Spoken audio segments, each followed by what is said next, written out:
तो मोटा कमाई का जरिया बना के रखा है, ऊपर से फिर आप वो परीक्षाएं भी ठीक ढंग से नहीं करा रहे हैं। इस मामले में कोर्ट में जाने के रास्ते खुले हुए हैं। माननीय अदालतों को इस पूरे मामले में स्वयं संज्ञान लेना चाहिए। इतने लोगों की मौत हो रही है। यह तो मैं सीधे तौर पर कहूं कि अगर सरकार शिक्षा का व्यापार ही कर रही है तो यह तो उपभोक्ता फोरम का भी मामला बनता है ना, कि मैंने आपको पैसे दिए और आपने सर्विस ठीक ढंग से नहीं दी।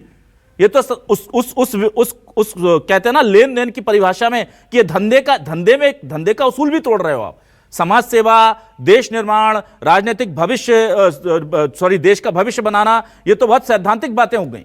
मैं तो खालिस धंधे की बात कर रहा हूं कि जो धंधा भी कर रहे हो अगर आप, वो धंधा भी ढंग से नहीं कर रहे हो, उसमें भी चोरी चकारी हो रही है।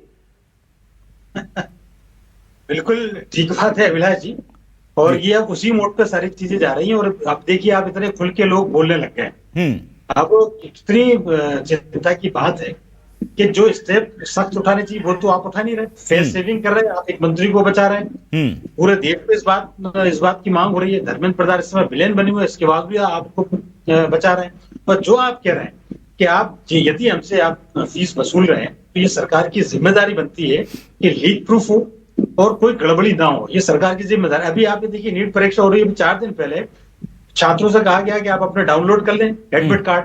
वो एडमिट कार्ड डाउनलोड करने में वो जाम हो गए। तब वो टेक्निकल त्रुटियां अभी भी इतनी हैं कि बच्चे वो ही नहीं कर पा रहे आपके सिस्टम की वजह से। तो ऐसा खराब सिस्टम लेकर यदि आप परीक्षा कराना चाह रहे हैं तो सरकार को एक बार नहीं 10 बार सोचना चाहिए।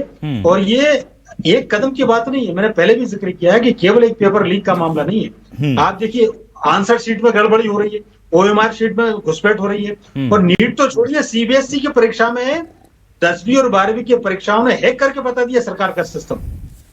जिस सिस्टम को सरकार ये कहती है कि हमने बड़े बड़े एक्सपर्ट से बनाया, उस सिस्टम में 10वीं और 12वीं के विद्यार्थियों ने सैन लगा के बता दिया कि आपने कहां गड़बड़ी की। जो विद्यार्थियों ने परीक्षा दी, जो विद्यार्थियों ने अपने हैंड राइटिंग से कॉपी में लिखा, वो हैंड राइटिंग नहीं थी उस आंसर शीट में उनकी। तो सोचिए आप सिस्टम कितना कोलैप्स है सरकार का। और सरकार दावा करती है कि हम फुल प्रूफ सिस्टम लेके चल रहे हैं। तो जब आप 10वीं 12वीं की परीक्षाएं नहीं करा पा रहे तो नीट जैसी इतनी इंपॉर्टेंट परीक्षा जिसमें 25 लाख से 22 लाख से ज्यादा विद्यार्थियों का भविष्य जुड़ा हुआ है, सरकार के नुमाइंदों को शर्म आनी चाहिए। अभिलाष जी, ये बड़े थोड़े कठोर शब्द हैं, लेकिन ये चूंकि भविष्य से जुड़ा मामला है विद्यार्थियों के, इसमें तो सरकार को अपना भविष्य एक तरफ रखना चाहिए, बच्चों का भविष्य देखना चाहिए। मैं फिर कह रहा हूं कि सरकार को अभी भी बच्चों में वो कॉन्फिडेंस बिल्डअप करे। और ये छोटी छोटी जो टेक्निकल जो दिक्कत बच्चों को आ रही है, चाहे वो एडमिट कार्ड को लेकर हो, चाहे जो उन्होंने परीक्षा एग्जाम के जो, अब आप देखिए एग्जाम के जो दिशा निर्देश गाइडलाइन उन्होंने तय करी, वो भी बड़ी डरावनी और भयावह है कि मतलब परीक्षा देने बच्चा जा रहा है कि कहीं सीबीआई इंक्वायरी के लिए जा रहा है। तो ये जो भय जो बना हुआ बच्चों के दिमाग में, एक फ्री एक उन्मुक्त भाव से बच्चे परीक्षा दे सकें, इसके लिए सरकार को काम करना चाहिए। और ये एश्योर करना चाहिए कि नहीं, इस बार की परीक्षा हम फुल प्रूफ करके दिखाएंगे। और बाद में परीक्षा कैसी होगी तो 2-4 दिन बाद समझ में आ ही जाएगा। पर सरकार को इस मामले में बहुत गंभीरता से कठोर एक्शन लेना चाहिए। डिबेट को आगे बढ़ाता हूं और उससे पहले मैं योगीराज योगेश जी आपको बहुत धन्यवाद देता हूं, आपने वक्त दिया, हमारे साथ जुड़े। साथ ही साथ चरित्रदेव तिवारी जी ने भी हमें वक्त दिया, हमारे साथ जुड़े, उन दोनों को बहुत धन्यवाद। हमारे साथ इस वक्त अनविद दीक्षित जुड़ रहे हैं, छात्र नेता, प्रदेश संयोजक, स्कूली कार्य, अखिल भारतीय विद्यार्थी परिषद छत्तीसगढ़ से, उनका मैं स्वागत करता हूं। और डॉक्टर रेशम सिंह जुड़ रहे हैं, जूनियर डॉक्टर एसोसिएशन से छत्तीसगढ़ से, उनका भी बहुत स्वागत करता हूं। सबसे पहले अब मैं इस पूरे मामले पर कहीं ना कहीं डॉक्टर रेशम आपसे बात करने की कोशिश करता हूं। डॉक्टर रेशम, आप मुझे सुन पा रहे हैं? जी बिल्कुल, बोलिए। डॉक्टर रेशम, देखिए बहुत इंपॉर्टेंट डे है, 2 दिन बाद परीक्षा होगी, री एग्जाम होगा नीट का। क्या इस वक्त स्थिति है छात्रों के मन में? और जो आपके जूनियर्स होंगे वो जाहिर सी बात है आपसे पूछते होंगे, उनकी मनोस्थिति क्या है? और क्या उनको भरोसा है कि इस बार सब ठीक होगा? और दूसरी बार एग्जाम हो रहा है, इतने सब विवादों के बाद हो रहा है, कैसी स्थिति में है वो लोग? देखिए, एक एग्जाम छात्र जीवन का सबसे बड़ा कठिन समय होता है। हम भी उस परीक्षा को पास करके आए हैं जिस परीक्षा में आज हमारे जूनियर बैठने वाले हैं। ये बहुत बड़ी जो है एक मानसिक चैलेंज होता है। बच्चा इस दिन के लिए पूरे साल भर तैयारी करते रहता है। उस अवस्था में इस प्रकार का नीट का बार बार लीक होना, ये बच्चों के मन में एक बहुत बड़ा डर का भावना पैदा करके रखा है। और अभी भी बच्चे डरे हुए हैं कि क्या इस बार का जो पेपर है वो हो पाएगा, क्या इस बार में हम इतना मेहनत करके, इतना त्याग करके जिस पेपर को देने जा रहे हैं वो सफल हो पाएगा, ये चूंकि सरकार ये पहली बार ऐसा नहीं हो रहा है कि आप नीट को 1 बार 2 बार 3 बार कितने बार भी ये लीक हो रही है, तो ये सरकार का फेल्यूर है जिसका सामना हमारे विद्यार्थी कर रहे हैं। और बच्चों के मन में जैसा आप बोल रहे हैं वैसे बच्चे जो परीक्षा रहती है ये पूरे मनोदशा को चेंज करने वाली बात होती है। एक स्टूडेंट के लिए एक परीक्षा उसके सबसे कमजोर समय के लिए होता है, जिस समय वो मानसिक अवस्था में सब तरफ से तैयार होने का कोशिश करता है। उस समय में इस प्रकार का पेपर का लीक जो है उन बच्चों में और डर की भावना पैदा कर रही है। सर, मैं सरकार से निवेदन करता हूं कि इस बार वो पेपर अच्छे ढंग से सफल तरीके से कराए, और जिस प्रकार से नीट में पिछले बार लीक हुआ था, ऐसा नीट जब तक रुकेगा नहीं, जब तक आप कठोर एक्शन लेंगे नहीं। इसमें एक्शन जो बेचने वाला है, पेपर बेचने वाला है, उसके ऊपर तो होना ही चाहिए, पर जो बच्चे खरीद रहे हैं अगर उनकी शिनाख्ती होती है तो एक उनके 12वीं के प्रमाण पत्र में छत्तीसगढ़ सरकार अपने प्रमाण पत्र में अनुमोदन करके एक सील लगाए कि यह बच्चा इस भारत देश में किसी भी प्रकार के अध्ययन के लिए पात्र नहीं है, और जो बेचने वाला है उसको आजीवन कारावास और फांसी की सजा हो, तभी इस प्रकार का जो लीक है वो रुकेगा। नहीं तो अगर इनको सजा नहीं दी गई तो इस प्रकार का लीक हमेशा होता रहेगा, और छत्तीसगढ़ के जो भारत भरे बच्चे विद्यार्थी जो है नीट पीजी के लिए बैठ रहे हैं उनके साथ कुटाराघात होता रहेगा। ठीक है, अनवित दीक्षित जुड़े हुए हमारे साथ, छात्र नेता, प्रदेश संयोजक, स्कूली कार्य, अखिल भारतीय विद्यार्थी परिषद। अनवित, आप मुझे सुन पा रहे हैं?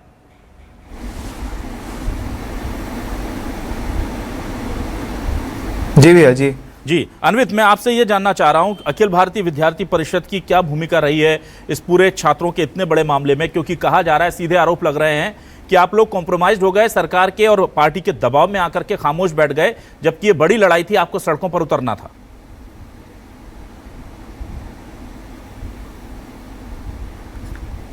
भैया, विद्यार्थी परिषद जो है सतत छात्रों के मुद्दे को उठाया आता रहा है, और नीट जो स्कैम हुआ है उसको आज का हो चाहे 2024 में भी एक नीट स्कैम हुआ तो हमको ध्यान में आता है। तो उस समय भी जो लड़ाई लड़ने का काम था वो विद्यार्थी परिषद जो है सड़क से सदन तक की लड़ाई जो है उस समय भी लड़ा था। रही बात कॉम्प्रोमाइज होने की, तो विद्यार्थी परिषद मैं आपको याद दिला देता हूँ, वर्ष 2002 में जब अटल बिहारी वाजपेयी जी की सरकार थी तब भी एनईपी उस समय नई लाई जाए, नई शिक्षा नीति लाई जाए, इसके लिए आंदोलन किए थे। तो चाहे वो वर्ष 2002 की अटल जी की सरकार हो, चाहे 2024 में नरेंद्र मोदी जी की सरकार हो, विद्यार्थी परिषद छात्रों के मुद्दों को छोड़ करके कभी भी ऐसे राजनीतिक दबाव में आकर के कोई निर्णय नहीं लेता है। दीक्षित जी, छत्तीसगढ़ में कौन सा बड़ा आंदोलन आपने नीट एग्जाम के विरोध में, एनटीए के को भंग करने की मांग को लेकर, एनटीए के चेयरमैन को हटाने की पद से मांग को लेकर, या धर्मेंद्र प्रधान का पुतला फूंकने की कोशिश की हो, या काले झंडे दिखाए हों, ऐसा कौन सा आंदोलन कब किया और कहां किया, जरा मुझे बताइए। आप कह रहे हैं आप हमेशा लड़ाई लड़ते रहे, वो अटल जी का जमाना था, ये मोदी जी का जमाना है, बहुत अंतर है दोनों में। कब किया आपने, बताइए मुझे, छत्तीसगढ़ में आंदोलन? जी अभी क्या है भैया कि राष्ट्रीय महामंत्री विद्यार्थी परिषद के जो डॉक्टर वीरेंद्र सोलंकी जी हैं, वो खुद एक डॉक्टर हैं, और उनके नेतृत्व में विद्यार्थी परिषद ने आंदोलन किया है।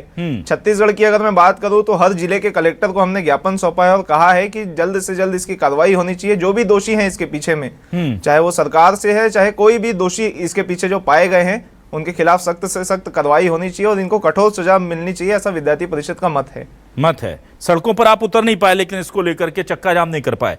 चलिए, मैं जल्दी से वापस आता हूं दिनेश जी आपके पास। दिनेश जी, ये पूरा मामला, अब जाहिर सी बात है कि ठंडे बस्ते में जाता नजर आ रहा है, परीक्षाएं हो जाएंगी, सब ठीक है, लेकिन बाकी परीक्षाओं की गारंटी कौन लेगा? क्या आपको लगता नहीं कि इसको लेकर के परीक्षाओं के निष्पादन के लिए अब एक सेंट्रल यूनिफाइड कोई एजेंसी बनना चाहिए, जिसका एक पैरामीटर हो कि जिस भी परीक्षा में 5 लाख या 10 लाख से ज्यादा परीक्षार्थी शामिल होंगे, उस परीक्षा को ये एजेंसी कराएगी, और वहां पर बिल्कुल हार्डकोर नियम ऐसे होने चाहिए कि अगर कोई गड़बड़ होती है तो सीधे इनकी जिम्मेदारी तय होगी। सर, एक्चुअली क्या है, अगर एक जिम्मेदारी ले लें तो वही पर्याप्त होती है जी। एनटीए क्यों लाया गया था? कि एनटीए कोई पुराना थोड़ी ना सर, अभी तो लाया गया था क्योंकि जो अलग अलग एग्जाम हुआ करते थे तो वो लगा नहीं जी, ये क्या बहुत सारे गड़बड़ी होती है, अब एक काम करते हैं, हम नेशनल टेस्टिंग एजेंसी लेके आते हैं और सभी एग्जाम शीघ्र थ्रू कराए जाएंगे। नहीं तो याद हो, प्री मेडिकल टेस्ट अलग हुआ करता था, एम्स का अलग हुआ करता था, सीपीएमटी अलग हुआ करता था, हमने खुद किया हुआ है, सीपीएमटी वगैरह, पीएमटी वगैरह, और जो ऑल इंडिया का एग्जाम हुआ करता था, उन सबको मर्ज करके बनाया गया। नहीं भाई, एक काम करिए, यूनिवर्सिटी का हर एग्जाम जो है एनटीए लेगी। सवाल संस्था को दुरुस्त करने में, नई संस्था को बनाने से बेहतर है संस्थाओं को अकाउंटेबल बनाना, मजबूत करना। हमारे छत्तीसगढ़ और मध्य प्रदेश में 3 नाम संस्था चल रही है। पहले उसका नाम हुआ व्यापम, फिर उसका नाम हुआ पीवी, फिर उसका नाम हुआ ईएसबी। चरित्र बदला क्या? नहीं बदला उसका चरित्र, क्योंकि नाम बदलने से चरित्र नहीं बदलते।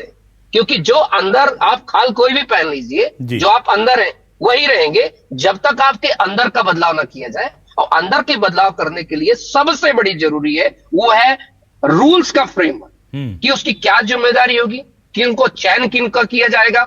इन लोगों को चयन किया जाता है, आप देखिए ज्यादा से ज्यादा लोग कैसे होंगे, या कि कोई एबीपीपी से आए, बुरा ना लगा, किसी का आरएसएस के किसने भक्ति दिखाई हो, ये नहीं देखेंगे कौन का देशभक्त रहा हो, ये नहीं दिखाएंगे को कितनी ईमानदारी से सर्विस सेवा किया हो, उसको तो आउटलाइन कर देंगे, उसको तो ट्रांसफर कर देंगे, उसको सस्पेंड करके कहीं बैठा देंगे। नहीं, उनको नहीं लाएंगे। ये कितनी कौन कितना चुंबक की तरह जूतों के पास पहुंच सकता है, कौन कितना दौड़ सकता है, उसको करना है। तो सबसे पहली चीज है कि जैसे हम लोकसभा अध्यक्ष के चुनाव करते हैं, जब जैसे हम किसी बड़े बड़े आप देखें मानव राष्ट्रीय मानव का आयोग अध्यक्षों का जब चुनाव करते हैं, तो उसमें पक्ष अविपक्ष दोनों के लोगों की सहमति आवश्यक होती है, क्योंकि वो चिट्ठा खुल जाता है ना साहब जी। आप यूपीएससी क्यों नहीं गलत करती, यूपीएससी का अध्यक्ष का जब चुनाव होता है ना सर, पसीने छूट जाते हैं। एक एक व्यक्ति कहां से आता है, वो भी तो इसी रियासत के हिस्सा है, वो भी तो इसी यूनिवर्सिटी से असिस्टेंट प्रोफेसर है, वो क्यों नहीं बिक जाते कभी भी, वो क्यों नहीं लीक करते, क्योंकि उनका जो चुनाव होता है उस कॉन्स्टिट्यूशनल वैलिडिटी के साथ होता है। और एक चीज बता दूं, यूपीएससी का मेंबर या जिसके अध्यक्ष होते हैं, एक बार चुन लेने के बाद आपको पता है कि उसको और कोई सरकारी लाभ नहीं मिलता अध्यक्ष को, फिर भी वो लोग कभी भी इस प्रकार घोटाला नहीं करते। और ये लोग क्यों करते हैं, क्योंकि अकाउंटेबिलिटी की बात है यहाँ पर सिलेक्शन की बात है, उस मजबूती फ्रेमवर्क के ढांचे की बात है सर। ठीक है, मैं जल्दी से वापस आता हूं डॉक्टर रेशम आपके पास। डॉक्टर रेशम, क्या आपको लग रहा है कि इस पूरे मामले में अब जो है वक्त आ गया है जब बिल्कुल जिम्मेदारी तय होनी चाहिए, और ये एक ही परीक्षा के लिए होगा क्या? सीबीएसई के भी तो एग्जाम पेपर लीक हुए, उत्तर प्रदेश में पुलिस भर्ती को लेकर के, छत्तीसगढ़ में, मध्य प्रदेश में, राजस्थान में, महाराष्ट्र में, कहां नहीं हो रहे पेपर लीक? पेपर लीक करने के लिए, पूरे देश में पेपर लीक को रोकने के लिए क्या कोई यूनिफाइड कमांड बननी चाहिए, राज्यों से इतर होना चाहिए, कुछ ऐसी व्यवस्था हो कि छात्र जो अपने भविष्य के सपने बुन रहा है वो ठगा ना जाए? बिल्कुल सर, मैं इसमें ये बात ऐड करना चाहता हूं कि अगर इस प्रकार की सेंट्रल व्यवस्था ना हो तो ये जो पूरे भारत देश में जो बच्चे हैं जो बार बार ये पेपर लीक हो रहे हैं, इसमें ठगे जाएंगे, और कुछ समय बाद आप देखेंगे कि जो विद्यार्थी इसमें अपना भविष्य देख रहे हैं वो डरे हुए और सहमे हुए रहेंगे। ये साथ साथ उन बच्चों के भविष्य के साथ कुटाराघात है जो बच्चे यहाँ पे फ्यूचर देख रहे हैं। हमारा मानना यह है कि एक ऐसी संस्था हो जो सभी चीजों को निर्धारित करे और एक फेयर संस्था हो जो एग्जाम करा पाए। ये सेंट्रल लेवल पे होनी चाहिए, और इस प्रकार के जो कमान है वो स्पेसिफिक हाथों में होने चाहिए, और इसकी जिम्मेवारी तय होनी चाहिए कि अगर फिर से पेपर लीक होता है तो वो जिम्मेदारी उसकी हो। हम इस मामले में जैसे कि क्योंकि अभी आप पहले देखे होंगे कि कुछ भी गलती होती थी तो उसका जिम्मेदार मंत्री इसकी जिम्मेदारी लेता था, क्या इस बार जो है जो शिक्षा मंत्री वो जिम्मेदारी क्यों नहीं ले रहे हैं? ऐसे इतने बड़े लीक जो पूरे जिसमें 22 लाख लोग प्रभावित हो, ऐसे मामले में उनको तो अपना इस्तीफा दे देना चाहिए अपना, कि मैं ये एग्जाम नीट का एग्जाम नहीं करा पा रहा हूं तो मैं ये पद छोड़ देता हूं। आपको तो ये पद छोड़ देना चाहिए, और किसी नए आदमी को जो जिम्मेदारी से काम करा सके उसको पद दे दीजिए। हम तो यही मांग कर रहे हैं कि आप पद छोड़ दीजिए। एक लीक, 2 लीक, 3 लीक, पता नहीं और कितने लीक पड़े हैं। एक सेंट्रल व्यवस्था होनी चाहिए जिसमें नीट जो है फेयर, साफ सुथरी और जो बच्चों के भविष्य के साथ खिलवाड़ ना हो, ऐसी व्यवस्था करनी चाहिए। ठीक है, रवि जी आपके पास आता हूं। रवि जी, क्या मांग करते हैं आप? परमानेंट सॉल्यूशन क्या दिखता है? आपके पास भी एक बहुत बड़ी राजनीतिक पार्टी है, सबसे लंबे समय तक आपने रूल किया है देश में। क्या आपको लगता है कौन सा रास्ता निकल सकता है जब परीक्षाएं जो हैं वो निष्पक्ष और ट्रांसपेरेंट हों, पूरी तरह से नकल माफिया से दूर रहें? देखिए, पहला तो आपको शिक्षा माफियाओं पर कड़े कदम उठाने पड़ेंगे। दूसरी चीज, आपको जिम्मेदारी तय करना पड़ेगी। आज सबसे बड़ी चीज है भारतीय जनता पार्टी में कि ना तो वो जिम्मेदारी लेती है, ना कभी अपनी गलती स्वीकारती है, ना कभी अपनी मंत्री की गलती सुधारती है, ना कभी अधिकारियों की कोई जवाबदारी तय करती है। तो कहीं ना कहीं इससे पूरा सिस्टम खराब हो रहा है। आज आप देखिए कौन है एनटीए के चेयरमैन। मैं आपको बता दूं, एनटीए के चेयरमैन मध्य प्रदेश एमपीपीएससी के चेयरमैन रहे, छत्तीसगढ़ में पीएससी के चेयरमैन रहे, यूपीएससी के चेयरमैन रहे, और अब एनटीए में चेयरमैन है। एमपीपीएससी में भी उन्होंने यही किया था, गड़बड़ी की थी, छत्तीसगढ़ में भी किया था, तो उनको मेडल मिला है। सरकार ऐसे लोगों को आगे बढ़ाने का काम करती है। 2024 में इन्हीं के कार्यकाल में पेपर लीक हुआ था, सरकार ने इनको क्यों नहीं हटाया?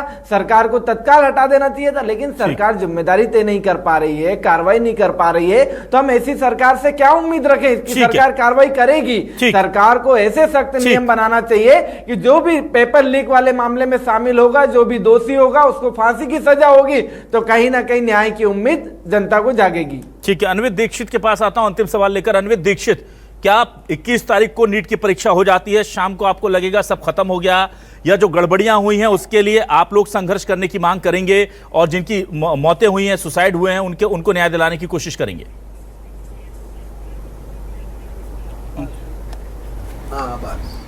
अन्वित, आप मुझे सुन पा रहे हैं? अन्वित, आवाज आ रही है? जी जी जी भैया। हाँ अन्वित, आप क्या आपको लगता है अगर परीक्षा ठीक से हो गई तो सब ठीक हो गया, इस तरह से मानेंगे आप क्या? जी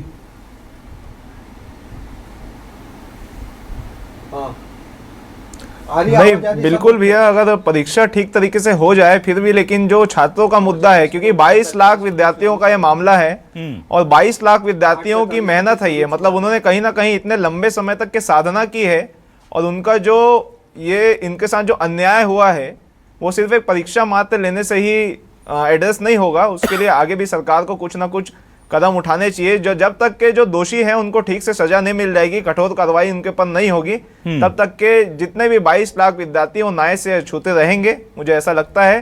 तो सरकार को जल्द से जल्द ऐसा कदम उठाना चाहिए जिसके माध्यम से वो इन दोषियों के ऊपर कार्रवाई कर सके।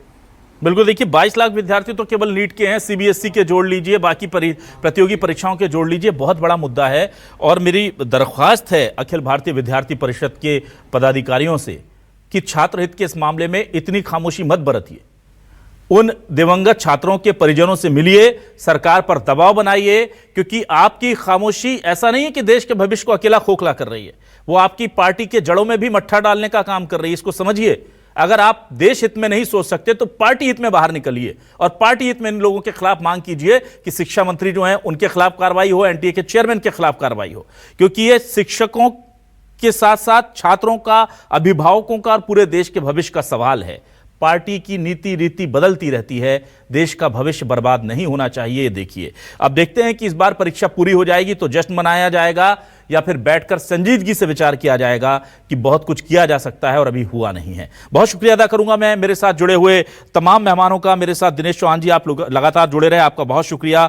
योगी राज योगेश जी उस वक्त हमारे साथ जुड़े थे, उनका शुक्रिया। मेरे साथ अन्वित दीक्षित जुड़े, उनका शुक्रिया। डॉक्टर रेशम, आपका भी बहुत शुक्रिया। रवि जी, आपका भी हमें वक्त देने के लिए बहुत शुक्रिया। तमाम दर्शकों का शुक्रिया। नमस्कार।